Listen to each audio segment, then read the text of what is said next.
바른 시각으로 보는 바른경제 시간입니다. 바른경제연구소 강신철 교수와 함께하겠습니다.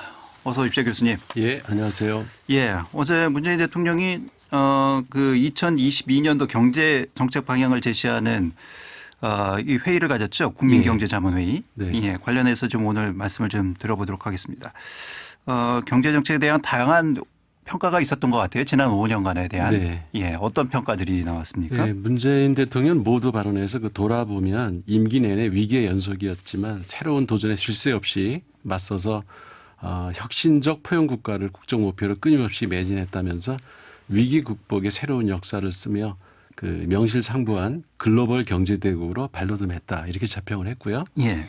이어서 그 K-팝, K-드라마, K-반도체 등 많은 K-산업이 세계를 선도하고 있다 이렇게 설명을 하고 수출과 무역 규모도 사상 최대 실적을 경신했고 고용도 코로나 이전 수준을 회복하고 있다면서 이런 빠른 회복과 도약의 기초가 다음 정부로 이어지도록 할 것이다 이렇게 밝혔습니다. 가장 긍정적인 성과는 이제 위기 속에서 소득의 양극화를 줄이고 분배를 개선한 점이라고 밝혔는데요. 예. 소위 그 하위 계층의 소득이 더 많이 증가하면서 정부 출범 이후 4년 연속 분배 지표가 개선됐다고 자평을 했습니다. 예. 또 그리고 문 대통령이 이어서 재정의 분배 개선 기능이 크게 높아진 것에 큰 보람을 느끼며 이런 재정 기능이 지속되기를 바란다면서 여전히 어려운 국민들이 많다. 마지막까지 포용 정책에 더욱 힘을 쏟겠다. 이렇게 밝혔습니다. 예. 내년도 경제 정책 방향 이 부분이 좀 중요할 텐데요. 네. 그 몇 가지 키워드를 좀 요약을 해봐야 될 것 같습니다. 예, 우선 거시적 지표로는 2022년 경제 정책 방향에서 경제 성장률을 3.1%로 제시를 했고요. 소비자 물가 상승률은 2.2%를 목표로 잡았습니다. 일상 회복과 일자리 지원 정책 효과에 힘입어서 취업자 수는 약 28만 명 정도 증가할 것으로 전망을 했고요. 민간 소비는 단계적 일상 회복과 함께 소비 심리 개선 흐름이 유지되면서 3.8% 증가할 것으로 봤고 설비 투자와 건설 투자도 각각 3%, 2.7% 증가할 것으로 관측을 했습니다. 글로벌 교육 여건 개선세가 이제 이어지면서 수출과 수입은 각각 2%와 2.5% 증가할 것으로 내다봤고요. 예. 경상수지 흑자는 800달러에 달할 것으로 전망을 했습니다. 내년도 경제정책 방향 크게 네 가지를 요약할 수 있는데요. 첫째, 그 안전한 방역 속에서 위기를 넘어서 완전 정상화를 이루겠다 이렇게 자신감을 보였고요.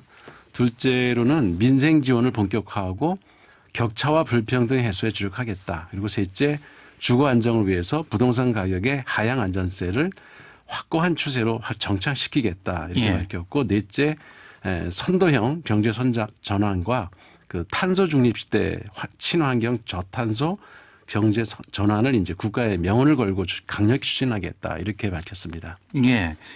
그 메타버스 분야에 대한 정책 방향도 내놓은 것으로 알고 있는데 이건 좀 글쎄 워낙 지금 뭐 메타버스에 대한 관심과 또 네. 이슈들이 많이 나오고 있기 때문에 그런 부분들을 좀 반영한 것이 아닌가 이런 또 생각도 들기도 하네요. 예, 그게 처음 나온 키워드죠, 이거는. 예. 네. 이 정부가 내년 메타버스 분야에서 이제 광역 메타 공간, 그리고 디지털 휴먼, 디지털 미디어, 실시간 유저 인터페이스, 개방형 플랫폼 등 5대 핵심 기술을 도출하고 중장기 기술 개발 로드맵을 제시할 예정인데요. 전통 문화와 예술, 게임 등 애니메이션, 패션, 다양한 장르별 메타버스 컨텐츠를 제작하는 것도 지원하겠다 이런 것을 밝혔고요. 소프트웨어 관련 전공자들을 집중 교육시키는 메타버스 아카데미를 통해서 1인 개발자 및 창작자도 양성을 한다고 합니다. 예. 그리고 온라인 가상 투어 그리고 가상 실감형 교육, 제조 등 국민 생활 및 기업 활동의 주요 분야에서 활용할 수 있는 메타버스 플랫폼의 발굴 및 지원에도 나섰겠다고 발표를 했습니다. 예. 그 인구 정책도 좀 포함이 돼 있죠. 인구 관련해서 예. 어쨌든 뭐 계속해서 지금 인구가 줄고 있는 상황이어서 인구 정책 뭐 중요한 우리의 당면 또 과제이기도 합니다. 예, 이게 사실 제일 심각한 문제이기도 예. 합니다. 정부는 생산 인구를 확대하고 보강하기 위해서 외국인 인력을 적극 활용하기로 했고요. 고령자를 계속 고용하는 방안 그리고 경적 단절 여성의 고용시장 참여 등을 제시하고 있는데요. 중소기업 등 현장 인력난에 대응해서 외국 인력 그 도입 국가를 확대하고 도입 인원 상한선도 폐지하기로 했습니다. 방역 상황에 따라서 이제 외국 인력 도입이 원활하지 않을 때는 체류나 그 취업 활동 기간 연장 그 대상자를 확대하는 방안도 검토한다고 밝혔습니다.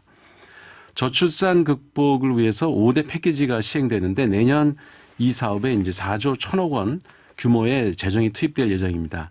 생후 1년 내 자녀가 있는 부모가 모두 휴직했을 때 각각 최대 300만 원씩 월 지급하고 육아휴직 급여를 현행 통상임금의 50%를 80%로 늘리고 상한액도 120만 원에서 150만 원으로 올린다고 했습니다. 예. 내년 1월 출생아부터 영아수당을 1년간 월 30만 원을 지급하는데 2025년까지는 이걸 50만 원까지 인상할 계획이고요.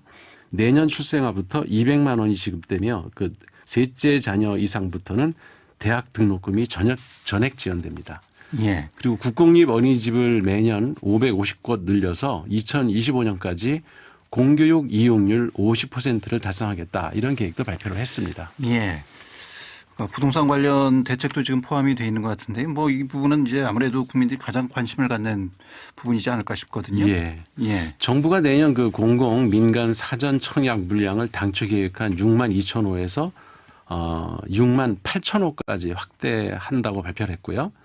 단기 주택 공급을 촉진하기 위해서 공실 임대를 활용한 전세형 주택 공급이 포함된 11월 그 19일 전세 대책 물량 3만 9천 호에 최소 5천 호 이상을 추가해서 4만 4천 호 이상을 추가할 계획입니다. 그리고 아울러서 내년 계획된 그 공공임대주택 14만 가구의 입주 시기를 최대한 단축하고 전세 수요 분산을 위해서 3기 신도시와 올해 그 이사주택 공급 대책에서 계획한 물량의 일부를 공공자가주택으로 공급하기로 계획을 잡고 있습니다. 예. 한편 그 임차인 주거 부담을 완화하기 위해서 월세 세액 공제율을 내년 한시적으로 상향 조정하기로 했는데요. 구체적으로 연소득 5,500만 원 이상이면 12%, 5,500만 원 이하면 15%까지 월세 세액 공제율을 올리기로 했습니다. 그리고 이제 전월세 시장의 공급 확대를 위해서 임대료를 5% 이내로 올린 그 임대인에게는 양도소득세 면제를 위한 실거주 요건 2년 중 이걸 1년 충족한 것을 인정해 주기로 했고요. 주거 취약 계층을 위한 그 월세 등 임차료 지원도 강화해서 중위소득 그 60% 이하인 무주택 청년에게는 최대 20만 원을 그리고 최대 12개월 동안 지원하기로 했습니다. 예. 중소기업에 취업한 그 청년에게 임차보증금을 연 1.2% 저리로 대출해 주는 제도의 일몰 시한은 올해가 이제 내년에 끝나게 되어 있는데 이걸 2년 더 연장해서 2023년까지 유지하기로 했습니다. 예. 뭐 임기 말에 발표한 정책이기 때문에 네. 글쎄요 얼마나 좀 뭐 후해진 것 같습니다. 지속 가능하냐 또 뭐 실현 가능성이 있느냐 뭐 여러 가지 이제 평가들이 나올 것 같습니다. 교수님은 이 정부의 이 정책 방향에 대해서 어떻게 보세요? 이게 부동산 정책 외에는 뭐 예. 대체적으로 경제 성적이 상당히 좋았기 때문에 상당한 자신감을 보이고 있는 것 같고요. 다만 이제 이게 오미크론이라고 하는 새로운 변수가 등장을 해서 예. 특히 전에도 뭐 말씀하셨지만은 이 소상공인 그리고 자영업자들의 생계가 상당히 위협을 받고 있는 상황이라서 이 부분에 대한 대책이 좀 미흡한 것으로 나타나서 이 부분에 대한 보강이 좀 필요한 것 같습니다. 뭐 야당에서는 뭐 당장 또 뭐 자화자찬했다 뭐 또 이런 평가가 나오지 않을까 싶습니다. 자화자찬 할 만하긴 하죠. 알겠습니다. 자, 바른경제 2022년 경제정책 방향 발표 내용을 좀 살펴봤습니다. 바른경제연구소 강신철 교수였습니다. 고맙습니다, 교수님. 예, 고맙습니다. 대전